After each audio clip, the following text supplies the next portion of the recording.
পথ চলছে, পথটি খুব মসৃণ নয়। এটা এবারের অভ্যুত্থানের পরে মসৃণ পথ হবে মনে করা হয়েছিল। খুব অল্প কিছুদিনের মধ্যে সেই স্বপ্নটা আমাদের ভেঙেছে। আর এখন আবার বাস্তবতা এটা দেখেছি, যে কোনো অভ্যুত্থানের পরে খুব সবকিছু পরদিন থেকে ঠিক হয়ে যায়, অথবা খুব গতি পেয়ে যায়, অথবা এটা মানে স্বপ্নের কাছাকাছি চলে যায়, এমন কিন্তু নয়। এখানে অনেক ধরনের বিষয় রয়েছে যেগুলোকে সময় নেই। তবুও আমি মনে করি যে আমাদের এখানে আমরা ভাগ করে ফেলি। আমরা শিল্প সংস্কৃতিতে তো আছেই একটা বিশাল গোষ্ঠী কাজ করেন, এর বাইরেও রাজনীতি যারা করেন বা অন্যান্য কাজে যারা সমাজে আছেন, কেমন জানি আমরা একটা ভাগ করি, দল করে ফেলি যে ওরা আমরা এরকম কেন করি। আমরা সকলকে কেন নিতে পারি না কাছে একদম।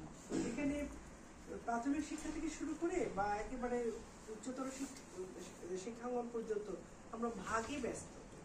আমরা সেই ভাগটা কিন্তু কখনোই একটি রাষ্ট্রের জন্য কাম্য হতে পারে না। আমি ভাগ বলতে এটা বোঝাচ্ছি, শিক্ষাঙ্গনে যেমন ইংলিশ মিডিয়াম, বাংলা মিডিয়াম, অথবা কিন্ডারগার্টেন, অথবা ঢাকা, অথবা রাজধানী, অথবা উপজেলা, থানা, আমরা এই সমস্ত জায়গায় কিন্তু একটা বিভাজন করে রেখেছি। আমরা দেখেও বিভাজন রেখেছি।